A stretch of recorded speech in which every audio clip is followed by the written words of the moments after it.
Hello friends, ఎలా ఉన్నారు అందరూ? హాయ్ ఫ్రెండ్స్, పదండి టైం వేస్ట్ చేయకుండా నా కిచెన్కి వెళ్ళిపోదామా? కొత్త రెసిపీ చూపిస్తాను. సస్పెన్స్ అదేంటో తర్వాత తెలుస్తుంది మీకు. పదండి చూద్దాం. సో నేను 3 కప్స్ ఆఫ్ శనగపిండి తీసుకున్నాను. చక్కగా దాన్ని ఫిల్టర్ చేసుకొని జల్లెడలో ఇప్పుడు రైస్ ఫ్లోర్ 3/4 కప్ వేసుకొని అండ్ సాల్ట్ 1.5 టేబుల్ స్పూన్ వేసుకున్నాను. అండ్ పసుపు 1/2 టీ స్పూన్ వేసుకొని, తర్వాత ఇంగు పొడి 1/2 టీ స్పూన్ వేసుకొని బాగా జల్లించుకొని, మనం వేయించిన శనగపప్పు పౌడరు 1/2 టీ స్పూన్ వేసుకొని, ఆ తర్వాత butter 1/2 teaspoon and red chilli powder 1 teaspoon వేసుకొని చక్కగా మొత్తం పౌడర్ మొత్తం బాగా మిక్స్ చేసుకోవాలి.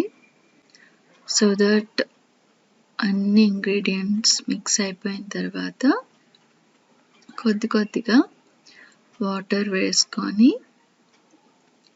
ఒక పిండి కలుపుకోవాలి.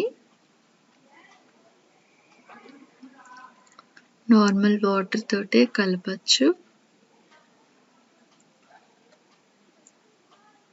ఎక్కువ వాటర్ పోసి కలిపేయద్దు, నిదానంగా కొంచెం వేసుకొని కలపాలి. ఎందుకంటే మనం మెషిన్లో వేస్తాం కదా, వేసినప్పుడు అది షేప్స్ రావాలి. సో చక్కగా కలిపేసుకొని బాగా ఆ పిండిని మూత పెట్టుకోవాలి ఎండిపోకుండా. ఇప్పుడు నేను 3 పార్ట్స్ డివైడ్ చేస్తాను. డిఫరెంట్ షేప్స్ వేయించడానికి.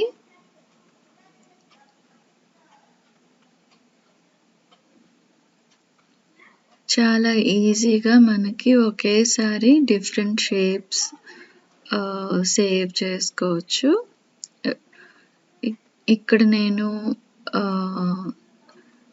సేవ్, సన్న సేవ్ అండ్ రిబ్బన్ సేవ్, తర్వాత కొంచెం థిక్ సేవ్, ఈ 3 వెరైటీస్ చేస్తాను. మిక్స్చర్ కాబట్టి మనకి వెరైటీస్ ఉంటే బాగుంటుంది కాబట్టి. సో మెషిన్లో ఆ డిజైన్ పెట్టుకొని టైట్ చేసుకొని ఈ పిండి చక్కగా అందులో వేసేసుకొని దాన్ని క్లోజ్ చేసేసి ఒక కళాయిలో ఆయిల్ పోసుకొని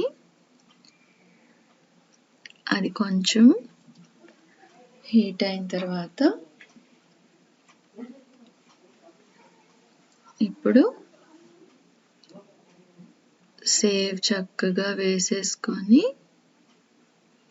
ఒకేసారి మొత్తం పోయొద్దు, కొంచెం వేసుకొని జాగ్రత్తగా చేయి కాల్చుకోకుండా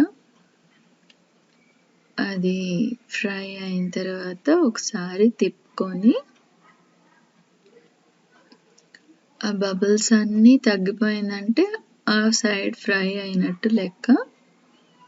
ఇప్పుడు ఒక కంటైనర్లోకి ప్లేట్లోకి తీసేసుకొని పెట్టేసుకోవాలి. ఇప్పుడు రిబ్బన్ డిజైన్ వేసుకొని అది కూడా సేమ్ అలాగే వేగిన తర్వాత తిప్పుకొని కలెక్ట్ చేసేసుకోవాలి. ఇప్పుడు ఇది మురుకు టైపు, అది కూడా వేసేసుకొని ఫ్రై చేసుకొని తీసేయటమే. గ్రౌండ్ నట్స్ 1 కప్ తీసుకున్నాను. ఫ్రై చేసేసి తీసేసుకోవాలి. ఇవన్నీ ఈ తర్వాత చన్నా దాల్ కూడా, రోస్టెడ్ చన్నా దాల్ కూడా జస్ట్ 1 or 2 seconds అలా వేసి తీసేయాలి. ఎక్కువసేపు ఉంచొద్దు. ఇప్పుడు కొంచెం అన్నీ ఆరిన తర్వాత కర్రీ లీవ్స్ కూడా వేసుకోవాలి. ఫ్రైడ్ కర్రీ లీవ్స్ చక్కగా కొంచెం వేడి తగ్గిన తర్వాత అన్నిటినీ మరీ ఎక్కువ పౌడర్ చేసేయద్దు. బట్ జస్ట్ అలా అలా బ్రేక్ చేసి చక్కగా మిక్స్ చేసేసుకుంటే మనకి మిక్స్చర్ రెడీ అయిపోతుంది. ఇది చాలా ఈజీ చేయటం.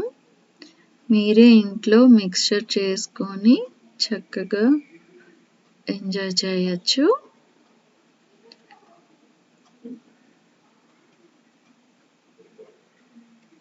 సో ఈ విధంగా మీరు ఇంట్లోనే మిక్స్చర్ చేసుకోవచ్చు అన్నమాట. సో మన యమ్మీ మిక్స్చర్ ఇస్ రెడీ. సో చూసారు కదా ఎలా నేను చేశాను మిక్స్చర్. చాలా ఈజీగా చేసేసాను. మీరు కూడా ఇంట్లో చక్కగా చేసుకొని ఫ్రెండ్స్ అండ్ ఫ్యామిలీతో హ్యాపీగా ఎంజాయ్ చేయండి ఈ Diwali. The people who are new to my YouTube channel, please do like, share and subscribe my channel and touch the bell icon for more updates. Thank you for watching my video. Take care. Bye bye.